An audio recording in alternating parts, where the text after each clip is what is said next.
Hello aspirants, welcome to Sahil updates. Sahil updates में आप सभी का एक बार फिर से स्वागत है। एस्पिरेंट्स, साहिल अपडेट्स के इस प्लेटफॉर्म पर आपको लेटेस्ट जॉब अपडेट्स मिलेंगी और जो जो अब वैकेंसीज चल रही हैं उनके बारे में आपको सारी जानकारी दी जाएगी। जो भी एग्ज़ाम्स हैं, चाहे एसएससी का एग्ज़ाम हो, एसएससी की वैकेंसीज, यूपीएससी की वैकेंसीज या फिर स्टेट गवर्नमेंट के द्वारा कोई भी नई वैकेंसीज जारी की गई हो, चाहे वो एचएसएससी हो, यूपी ट्रिपल एस भी हो या कोई भी अदर स्टेट का जो भी एग्ज़ाम है, जो भी वैकेंसीज हैं, उनके बारे में आपको सारी जानकारी डिटेल से प्रोवाइड करवाई जाएंगी। साथ के साथ आपको एग्ज़ाम पैटर्न भी बताया जाएगा, किस पोस्ट के लिए क्या एग्ज़ाम पैटर्न रहेगा और स्पेसिफिक एग्ज़ाम के लिए क्या सिलेबस रहने वाला है। सारी जानकारी आपको यहाँ से एकदम टाइम टू टाइम प्रोवाइड करवाई जाएंगी। साहिल अपडेट्स के इस प्लेटफॉर्म पर जो कैंडिडेट्स नए हैं वो भी एक बार सब्सक्राइब जरूर कर लें ताकि आपको टाइम टू टाइम सारी अपडेट्स मिलती रहे, कोई भी इम्पोर्टेंट अपडेट आपसे मिस ना हो। तो चलिए आज स्टार्ट करते हैं आज के इस वीडियो को, देखते हैं कि आज आपके लिए क्या कुछ न्यू है इस वीडियो के लिए। स्टूडेंट्स, इंडियन नेवी की तरफ से नोटिफिकेशन जारी हुआ है और ये है INCET 1/2025 Indian navy civil entrance test. INCET 2025 का ये ऑफिशियल नोटिफिकेशन है जो इंडियन नेवी की तरफ से जारी हुआ है। यह है recruitment of novel civilian staff. Official notification में हम डिटेल से पढ़ते हैं कौन कौन सी वैकेंसीज दी गई हैं, ग्रुप बी और ग्रुप सी की हैं, क्या क्वालिफिकेशंस होनी चाहिए। ठीक, सबसे पहले इसमें बात करते हैं अप्लाई करने के लिए ऑफिशियल वेबसाइट जो है इंडियन नेवी की, वो है www.joinindiannavy.gov.in। ये ऑफिशियल साइट है जहां से आपको अप्लाई करना है। ग्रुप बी और ग्रुप सी की पोस्ट है। ग्रुप बी की नॉन गैजेटेड पोस्ट है, ये भी ध्यान रखना आपको। अब वन बाय वन सारी पोस्ट का हम डिटेल में चेक करते हैं, किस पोस्ट के लिए कितनी वैकेंसीज हैं, क्या क्वालिफिकेशंस होने चाहिए, कब से कब तक अप्लाई करना है, सारा डिटेल में नोटिफिकेशन हम पढ़ते हैं। तो सबसे पहले जो वैकेंसीज दी गई है वो है staff nurse. Staff nurse group B non gazetted post है, पे लेवल 7 की पोस्ट है। स्टाफ नर्स की वैकेंसीज कहाँ पर है, ये है वेस्टर्न नेवल कमांड के अंदर। Only one vacancy, that one is for UR category. उसके बाद है ग्रुप बी में ही आगे और वो है चार्जमैन। चार्जमैन नेवल एविएशन, पे लेवल 6 की पोस्ट है। इसमें है साउदर्न नेवल कमांड के अंदर, only one vacancy, that one is for UR category. Chargeman naval aviation next है और ये भी है चार्जमैन की पोस्ट के लिए ही। ठीक है, सबसे पहले है chargeman ammunition workshop, total 8 vacancies हैं। चार्जमैन मैकेनिक, टोटल 49 वैकेंसीज हैं। Chargeman ammunition and explosive 53 vacancies हैं। उसके बाद नेक्स्ट है chargeman electrical.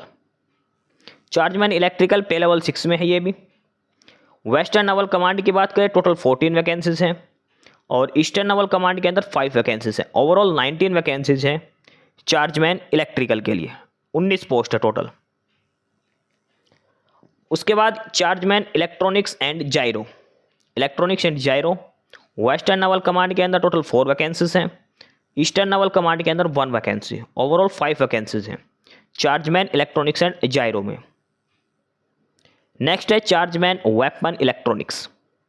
Chargeman weapon electronics western command की बात करें 4 वैकेंसीज हैं और 1 vacancy in eastern command, total 5 vacancies हैं। ये सारी group B non gazetted pay level 6 की वैकेंसीज है चार्जमैन वाली। Next one is chargeman instrument. Chargeman instrument में western command 1 vacancy and 1 in eastern naval command, total 2 vacancy है इसमें। अगला है चार्जमैन मैकेनिकल। चार्जमैन मैकेनिकल की बात करें तो वेस्टर्न नेवल कमांड के अंदर है टोटल 7 वैकेंसी और ईस्टर्न नेवल कमांड के अंदर टोटल 4 वैकेंसी, ओवरऑल 11 वैकेंसीज है चार्जमैन मैकेनिकल की। और ये अलग अलग कैटेगरी वाइज दे रखी है, आप चेक कर लेना किस कैटेगरी से आपको अप्लाई करना है। नेक्स्ट है chargeman heat engine. Chargeman heat engine western naval command के अंदर 5 वैकेंसीज हैं। ईस्टर्न नेवल कमांड के अंदर 2 वैकेंसीज हैं, टोटल 7 वैकेंसीज हैं चार्जमैन हीट इंजन की पोस्ट के लिए। उसके बाद अगला है chargeman mechanical system. Chargeman mechanical system में वेस्टर्न नेवल कमांड की बात करें 3 वैकेंसीज हैं। ईस्टर्न नेवल कमांड की बात करें तो 1 वैकेंसीज है, ओवरऑल 4 वैकेंसीज दी गई हैं चार्जमैन मैकेनिकल सिस्टम के लिए। Next is chargeman metal. Chargeman metal western naval command 13 vacancies, eastern naval command 7 vacancies, southern naval command 1 vacancy, overall 21 vacancies हैं चार्जमैन मेटल के लिए। उसके बाद नेक्स्ट है chargeman ship building. Chargeman ship building की बात करें तो वेस्टर्न नेवल कमांड की बात करें तो टोटल 8 वैकेंसीज हैं, ईस्टर्न नेवल कमांड की बात करें तो 3 वैकेंसीज हैं, ओवरऑल 11 वैकेंसीज हैं चार्जमैन शिप बिल्डिंग के लिए। उसके बाद अगला है chargeman mill right.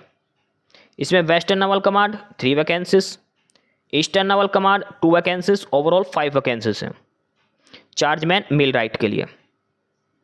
Next one is chargeman auxiliary. Chargeman auxiliary western naval command 2 vacancies, eastern naval command 1 vacancy, overall 3 vacancies है chargeman auxiliary. Next is chargeman REF and AC। RAC जो बोलते हैं रेफ्रिजरेशन एंड एयर कंडीशनिंग में। यहाँ पर बात करें western command में 2 वैकेंसीज हैं और ईस्टर्न कमांड में भी 2 वैकेंसीज हैं, ओवरऑल 4 वैकेंसीज हैं चार्जमैन RAC के लिए। Next one is chargeman mechatronics. इसमें वेस्टर्न नेवल कमांड के अंदर 1 वैकेंसी केवल। Next is chargeman civil works. Chargeman civil works की बात करें तो वेस्टर्न नेवल कमांड के अंदर टोटल 3 वैकेंसीज दी गई हैं। उसके बाद नेक्स्ट है चार्जमैन मशीन। चार्जमैन मशीन की वेस्टर्न नेवल कमांड के अंदर केवल 2 वैकेंसीज दी गई हैं चार्जमैन मशीन के लिए। नेक्स्ट है chargeman planning production and control. Planning production and control में बात करें तो वेस्टर्न नेवल कमांड के अंदर 12 वैकेंसीज हैं, ईस्टर्न नेवल कमांड के अंदर 1 वैकेंसी है, ओवरऑल 13 वैकेंसीज हैं chargeman planning production and control के लिए। उसके बाद नेक्स्ट है असिस्टेंट आर्टिस्ट रिटाउचर। ये भी ग्रुप बी की पोस्ट है। और कमांड की बात करें वेस्टर्न नेवल कमांड जो देहरादून में है, यहाँ पर टोटल 2 वैकेंसीज है इसके लिए, only 2 vacancies, 1 for general 1 for EWS। अब स्टार्ट हो जाती है ग्रुप सी की पोस्टें। ग्रुप सी में सबसे पहले है फार्मासिस्ट के लिए, पे लेवल 5 की पोस्ट है ये। फार्मासिस्ट की बात करें तो वेस्टर्न नेवल कमांड के अंदर 4 वैकेंसीज हैं, साउदर्न नेवल कमांड के अंदर 1 वैकेंसी है, अंडमान निकोबार कमांड के अंदर 1 वैकेंसी है, ओवरऑल 6 वैकेंसीज हैं फार्मासिस्ट के लिए। उसके बाद है कैमरामैन। कैमरामैन ग्रुप सी की पोस्ट है पे लेवल 5 में और ये है western naval command Dehradun, 1 vacancy cameraman के लिए। उसके बाद नेक्स्ट है store superintendent armaments. Group C की पोस्ट है पे लेवल 4 की है ये, store superintendent. Store superintendent total 8 vacancies इसकी दी गई है, टोटल 8 वैकेंसीज हैं। नेक्स्ट है फायर इंजन ड्राइवर।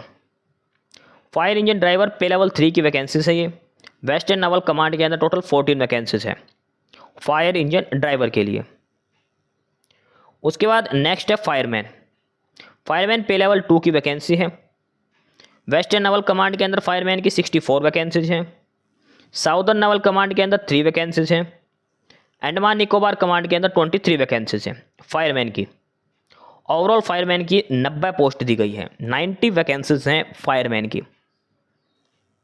उसके बाद है स्टोर कीपर और स्टोर कीपर आर्मामेंट, पे लेवल 2 की है और इसकी टोटल 176 वैकेंसीज है स्टोर कीपर के लिए, 176 वैकेंसीज है। जनरल के लिए 72, SC के लिए 26, ST के लिए 13, OBC के लिए 47, EWS के लिए 18 है। नेक्स्ट है civilian motor driver. Civilian motor driver pay level 2 की वैकेंसी है ये।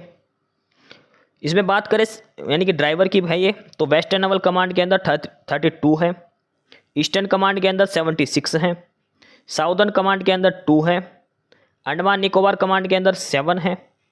टोटल जो ड्राइवर की पोस्ट की बात करें वो है 117 पोस्ट टोटल ये ड्राइवर की। उसके बाद आगे आ जाती है पे लेवल 1 की ट्रेडमैन मेट की। ट्रेड्समैन मेट की बात करें तो वेस्टर्न नेवल कमांड के अंदर है 194 और साउदर्न नेवल कमांड के अंदर है 13।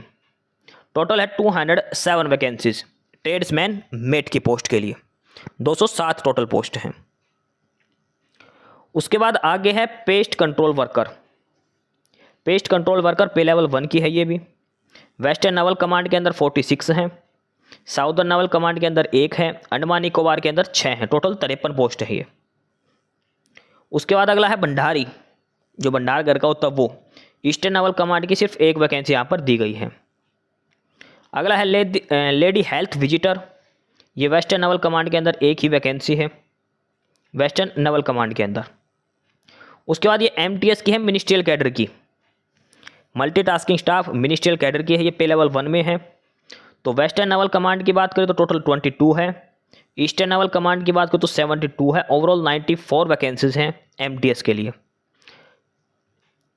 उसके बाद आगे है MTS नॉन इंडस्ट्रियल वार्ड सहायक की जो पोस्ट है, पहली थी मिनिस्ट्रियल और ये है वार्ड सहायक की। वेस्टर्न नेवल कमांड के अंदर 74, ईस्टर्न के अंदर 2, साउदर्न के अंदर 4, अंडमान निकोबार के अंदर 1, टोटल है 81। ठीक है, अगली भी ही MTS की है और ये है MTS की ड्रेसर की। MTS में ड्रेसर की 1 for western command, 1 for southern command, overall 2 vacancies हैं ड्रेसर की पोस्ट के लिए। नेक्स्ट है धोबी के लिए। धोबी के लिए वेस्टर्न नेवल कमांड के अंदर 4 वैकेंसीज दी गई है। नेक्स्ट वन इज फॉर माली, माली के लिए ईस्टर्न कमांड के अंदर 6 वैकेंसीज हैं। Next one is barber, barber की ईस्टर्न नेवल कमांड के अंदर 4 वैकेंसीज हैं। नेक्स्ट वन इज ड्राफ्टमैन, और ड्राफ्टमैन के लिए टोटल 2 वैकेंसीज दी गई है, पे लेवल 4 की पोस्ट ड्राफ्टमैन की, ध्यान रखना। तो ये सारी वैकेंसीज दिखा रखी हैं किस कमांड के अंदर किस कैटेगरी के लिए कितनी वैकेंसीज हैं, पे लेवल क्या है, ये सभी पोस्ट का डिटेल में यहाँ पर समझाया गया है आपको। ठीक है, ग्रुप बी और ग्रुप सी की ये सारी पोस्टें हैं, सभी का पे लेवल और वैकेंसीज कितनी है सब कुछ यहाँ पर डिटेल में बताया गया है। अब आगे इसमें हम बात करते हैं अलग अलग पोस्ट के लिए एज लिमिट की। एज लिमिट क्या क्या है, जैसे स्टाफ नर्स के लिए मैक्सिमम 45 हो सकती है। इसके अलावा चार्जमैन नेवल एविएशन के लिए 18 to 30, एम्यूनिशन वर्कशॉप के लिए 18 to 25, चार्जमैन मैकेनिक और एम्यूनिशन एक्सप्लोजिव के लिए मैक्सिमम 30 ईयर्स हो सकती है। इसके अलावा जो भी बाकी चार्जमैन की जो पोस्ट हैं उनके लिए एज लिमिट है 18 to 25, 18 से 25 साल। ठीक है, ये सारी लास्ट तक 18 से 25 साल एज लिमिट यहाँ पर दी गई है। उसके बाद ग्रुप सी की पोस्ट हो जाती है फार्मासिस्ट के लिए 27 साल है, असिस्टेंट आर्टिस्ट के लिए 35, कैमरामैन के लिए 35, स्टोर कीपर के लिए 25, फायरमैन के लिए 27, बाकी के लिए 18 से 25 साल। ठीक है, ये सारा एज लिमिट क्राइटेरिया यहाँ पर दिया गया है। MTS के लिए भी 18 से 25 साल एज लिमिट रहेगी। अब सबसे इंपॉर्टेंट चीज़ आती है और वो है एसेंशियल क्वालिफिकेशन। क्या क्वालिफिकेशन होनी चाहिए किस पोस्ट के लिए। सबसे पहली पोस्ट है स्टाफ नर्स। स्टाफ नर्स के लिए 10th class plus certificate of training plus registration आपका होना चाहिए मिडवाइफरी में, मेडिकल एंड सर्जिकल नर्सिंग। ये है स्टाफ नर्स के लिए क्वालिफिकेशन।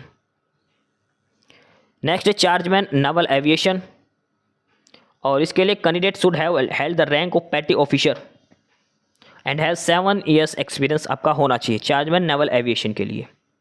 या फिर आपके पास डिप्लोमा होना चाहिए एरोनॉटिकल और इलेक्ट्रिकल और मैकेनिकल इंजीनियरिंग में, या फिर आपके पास मैट्रिक विद अप्रेंटिसशिप और 5 साल का एक्सपीरियंस आपका होना चाहिए। चार्जमैन एम्यूनिशन वर्कशॉप के लिए भी दे रखी है, बैचलर डिग्री होनी चाहिए फिजिक्स या केमिस्ट्री के अंदर, या फिर मैथमेटिक्स के, या फिर डिप्लोमा होना चाहिए केमिकल इंजीनियरिंग से। चार्जमैन मैकेनिक की बात करें तो आपके पास डिग्री होनी चाहिए, डिप्लोमा होना चाहिए मैकेनिकल में, इलेक्ट्रिकल या इलेक्ट्रॉनिक्स के अंदर, साथ में 2 साल का एक्सपीरियंस आपका होना चाहिए क्वालिटी कंट्रोल के अंदर। चार्जमैन एम्यूनिशन और एक्सप्लोसिव की बात करें तो डिप्लोमा होना चाहिए केमिकल इंजीनियरिंग में, साथ में 2 साल का एक्सपीरियंस आपके पास होना चाहिए। चार्जमैन इलेक्ट्रिकल की बात करें तो डिग्री होनी चाहिए साइंस में विद फिजिक्स केमिस्ट्री और मैथमेटिक्स, BSc फिजिक्स या केमिस्ट्री या मैथमेटिक्स से होना चाहिए, या फिर इलेक्ट्रिकल इंजीनियरिंग में आपके डिग्री होनी चाहिए, डिप्लोमा होना चाहिए। उसके बाद चार्जमैन इलेक्ट्रॉनिक्स एंड जायरो और चार्जमैन वेपन इलेक्ट्रॉनिक्स, इसके लिए आपके पास BSc होनी चाहिए फिजिक्स केमिस्ट्री या मैथ से, या फिर डिप्लोमा होना चाहिए इलेक्ट्रिकल इलेक्ट्रॉनिक्स, इनमें से किसी भी एक ब्रांच से। डिप्लोमा बोले तो पॉलिटेक्निक मांग रखी है इसमें। चार्जमैन इंस्ट्रूमेंट की बात करें तो वो सेम क्वालिफिकेशन मांग रखी है इसमें भी। उसके बाद आगे चार्जमैन मैकेनिकल हीट इंजन और मैकेनिकल सिस्टम, तो इसमें है या तो आपके पास BSc होनी चाहिए फिजिक्स केमिस्ट्री मैथ से, या फिर आपका डिप्लोमा होना चाहिए मैकेनिकल इंजीनियरिंग में। चार्जमैन मेटल की बात करें तो वही सेम क्वालिफिकेशन है। चार्जमैन शिप बिल्डिंग की भी सेम है, या तो डिप्लोमा होना चाहिए या फिर BSc होनी चाहिए। चार्जमैन मिलराइट के लिए भी, चार्जमैन एक्सिलरी के लिए भी, chargeman RSC, chargeman mechatronics, civil works, देखो सभी में डिग्री मांग डिप्लोमा मांग रखा है, या तो BSc होनी चाहिए फिजिक्स केमिस्ट्री मैथ से, या फिर आपके पास पॉलिटेक्निक डिप्लोमा होना चाहिए। सिविल में, मैकेनिकल में अलग अलग ब्रांचेज यहाँ पर दे रखी है। ठीक है, अब बात करते हैं इसमें असिस्टेंट आर्टिस्ट रिटाउचर के लिए 10th क्लास, साथ में डिप्लोमा सर्टिफिकेट इन कॉमर्शियल और आर्ट पेंटिंग, साथ में 2 साल का एक्सपीरियंस भी होना चाहिए। फार्मासिस्ट की बात करें, 12th में फिजिक्स केमिस्ट्री बायो होनी चाहिए, डिप्लोमा होना चाहिए फार्मेसी का, रजिस्ट्रेशन होना चाहिए फार्मेसी काउंसिल का, 2 साल का एक्सपीरियंस आपके पास होना चाहिए। उसके बाद कैमरामैन की बात करें, कैमरामैन के लिए मैट्रिकुलेशंस 10वीं क्लास, साथ में डिप्लोमा होना चाहिए, साथ में 5 साल का एक्सपीरियंस आपके पास होना चाहिए। स्टोर सुपरिटेंडेंट की बात करें तो डिग्री होनी चाहिए, यानी कि बीएससी फिजिक्स केमिस्ट्री मैथमेटिक्स से होना चाहिए। स्टोर वर्क का एक्सपीरियंस थोड़ा बहुत होना चाहिए 1 साल के लिए, या फिर +2 में साइंस या कॉमर्स होना चाहिए और साथ में 5 साल का एक्सपीरियंस आपके पास होना चाहिए। फायर इंजन ड्राइवर की बात करें 12th class plus heavy motor vehicle का लाइसेंस आपके पास होना चाहिए और फिजिकल फिटनेस होनी जरूरी है। ये फिजिकल एंड्योरेंस टेस्ट यहाँ पर कंडक्ट किया जाएगा फायर इंजन ड्राइवर के लिए। सेम फायरमैन के लिए है, 12th क्लास मांग रखी है, साथ में फायर फाइटिंग का कोर्स भी होना चाहिए, हैवी मोटर व्हीकल लाइसेंस भी होना चाहिए और फिजिकली फिट, यानी कि हाइट होनी चाहिए 165 centimetre, chest normal 81 centimetre, expansion के साथ 85 होनी चाहिए, 6x6 साइज होनी चाहिए, मिनिमम 50 किलो वेट होना चाहिए। उसके बाद एंड्योरेंस टेस्ट, ये सारी चीज़ आपकी ली जाएगी। स्टोर कीपर की बात करें तो स्टोर कीपर के लिए 12th क्लास होनी चाहिए, साथ में 1 साल का एक्सपीरियंस होना चाहिए। मोटर ड्राइवर की बात करें 10वीं क्लास, साथ में हैवी व्हीकल का ड्राइविंग लाइसेंस, साथ में 1 साल का एक्सपीरियंस भी होना चाहिए। ट्रेडमैन मेट की बात करें तो 10th क्लास, साथ में ITI जिस भी ट्रेड से मांग रखी है वो आपके पास होनी चाहिए। ट्रेडमैन मेट की अलग अलग पोस्ट हैं, तो जिस पोस्ट के लिए अप्लाई करते हो उसमें ITI की ट्रेड का आपका डिप्लोमा होना चाहिए, ITI का। पेस्ट कंट्रोल वर्कर के लिए 10वीं क्लास आपके पास होनी चाहिए। भंडारी के लिए 10th क्लास प्लस 1 साल का कुक का एक्सपीरियंस होना चाहिए। लेडी हेल्थ विजिटर के लिए 10th क्लास होनी चाहिए, साथ में बेसिक ट्रेनिंग होनी चाहिए नर्स कोर्स का। MTS के लिए ITI या फिर 10th क्लास। अलग अलग जो ट्रेड मांग रखी है MTS में तो सेम क्वालिफिकेशन होनी चाहिए, 10th class plus ITI। Draughtsman के लिए सिविल इंजीनियरिंग में आपका डिप्लोमा होना चाहिए या फिर ड्राफ्टमैनशिप की सर्टिफिकेट आपके पास होनी चाहिए। तो ये सभी पोस्ट के लिए क्वालिफिकेशन डिटेल्स दे रखी है, किस पोस्ट के लिए क्या मिनिमम क्वालिफिकेशन होनी चाहिए। उसके बाद आगे दे रखा नेचर ऑफ ड्यूटीज और जॉब प्रोफाइल, जैसे स्टाफ नर्स है, स्टाफ नर्स के क्या क्या काम होंगे, सभी पोस्ट के लिए उनके नेचर ऑफ ड्यूटीज और वर्क प्रोफाइल बता रखी है कि जिस भी पोस्ट के लिए आप अप्लाई करो तो वहाँ पर आपको क्या काम करना होगा, उस पोस्ट के लिए क्या काम होता है, ये सारा यहाँ पर डिटेल में बता रखा है। जिस भी पोस्ट के लिए आपको अप्लाई करना है, आपका वर्क आपको पढ़ लेना है, क्या क्या काम आपका हो सकता है। ठीक है, एज रिलैक्सेशन दिया गया SC ST को 5 साल का, OBC को 3 साल का। एग्जामिनेशन फीस की बात करें तो एग्जामिनेशन फीस है 295 रुपये। लेकिन जो SC ST कैंडिडेट हैं, हैंडीकैप कोटा के जो वुमेन यानी कि female candidate, general OBC EWS SC ST सभी कैटेगरी की फीमेल को भी कोई फीस पे नहीं करनी है। ठीक है, उसके बाद सिलेक्शन प्रोसेस दे रखा है, स्क्रीनिंग टेस्ट होगा। पेपर में क्या क्या आएगा, पेपर होगा 100 नंबर का, GK रीजनिंग मैथ इंग्लिश ये 4 सब्जेक्ट आएंगे, 25-25 नंबर के 100 नंबर का पेपर होगा, 90 मिनट आपको दी जाएंगी। ठीक है, 100 में से जनरल को कम से कम 35 नंबर लेने हैं, OBC और EWS को 30 नंबर और अदर कैटेगरी को 25 नंबर, ये मिनिमम है। उसके बाद कट ऑफ अलग से लगेगी। उसके बाद सिलेबस दे रखा है, जनरल इंटेलिजेंस यानी कि रीजनिंग का सिलेबस, GK का सिलेबस, मैथमेटिक्स का सिलेबस और इंग्लिश का सिलेबस। सभी पोस्ट के लिए टोटल ओवरऑल सिलेबस यहाँ पर दिया गया है। जिस भी पोस्ट के लिए आप अप्लाई करो ये सिलेबस जरूर चेक कर लेना, क्या क्या सिलेबस आपके पेपर के अंदर दिया जाएगा। इंपॉर्टेंट डेट्स की बात करें तो 5 जुलाई से लेकर 18 जुलाई तक आप अप्लाई कर सकते हैं। 5 जुलाई से लेकर 18 जुलाई तक आपको अप्लाई करना है। 5 जुलाई से ऑनलाइन रजिस्ट्रेशन स्टार्ट है, 18 जुलाई लास्ट डेट रहेगी। अप्लाई कैसे करना है, www.joinindiannavy.gov.in पर जाना, वहाँ पर ज्वाइन नेवी लिखा होगा, वहाँ पर आएगा वेज टू ज्वाइन, फिर आएगा सिविलियंस, फिर आएगा इनसेट 1/2025, वहाँ से क्लिक करके आपको ऑनलाइन अप्लाई करना है। रजिस्ट्रेशन करना, एप्लीकेशन फॉर्म का प्रिंट आउट लेना है, जो जो डॉक्यूमेंट्स मांग रखे हैं वो सारे आपको अपलोड करने स्कैन करके। ध्यान रखना ऑफिशियल साइट जो है ज्वाइन इंडियन नेवी, वहीं से आपको अप्लाई करना है। ठीक है, 1 बाय 1 सारी कुछ आपको डिटेल में सारी बातें समझा दी हैं। लास्ट डेट इसकी 18 जुलाई है। ठीक है, और ये ITI की ट्रेड दे रखी हैं, जिस भी ट्रेड जो भी इनमें से कोई भी ट्रेड है तो आप अप्लाई कर सकते हैं। जो ये वैकेंसीज दे रखी थी अलग अलग ट्रेडमैन मेट की, तो इन सभी के लिए ये क्वालिफिकेशंस दे रखे, किसी भी एक ट्रेड में आपके पास ITI हो सकती है। 64 ट्रेड्स दी गई हैं। तो ये है ऑफिशियल नोटिफिकेशन INCET INSET 2025 के लिए। इंडियन नेवी जो सिविलियन एंट्रेंस टेस्ट है ये उसका ऑफिशियल नोटिफिकेशन है। ठीक है, 1 बाय 1 करके सारी चीज़ें आपको डिटेल में बता दी हैं। क्वालिफिकेशंस क्या होनी चाहिए, ठीक है, एलिजिबिलिटी कंडीशंस क्या होगी, एज लिमिट क्या होनी चाहिए, एक्सपीरियंस कितना चाहिए, कब से कब तक आपको अप्लाई करना है, सारा नोटिस आपको डिटेल में समझा दिया है। इसके अलावा भी आपको कोई क्वेरी है, कुछ पूछना हो तो नीचे कमेंट बॉक्स में कमेंट करके आप पूछ सकते हैं। तो ये था ऑफिशियल नोटिफिकेशन INCET 1/2025 का। ठीक है, एस्पिरेंट्स, यही सारी इन्फॉर्मेशंस थी आपके लिए आज की इस वीडियो के अंदर। और जो इन्फॉर्मेशन आपको प्रोवाइड करवाई गई है उसके रिगार्डिंग आपको कोई भी क्वेरी हो, किसी भी कोई प्रकार का कोई डाउट हो, तो आप नीचे कमेंट बॉक्स में कमेंट करके हमसे पूछ सकते हैं। बाकी नई अपडेट्स के लिए और नई इन्फॉर्मेशंस के लिए आप हमारे चैनल साहिल अपडेट्स को सब्सक्राइब जरूर कर लें, ताकि आपको सारी अपडेट्स मिलती रहें। फिलहाल यही था आज के इस वीडियो में।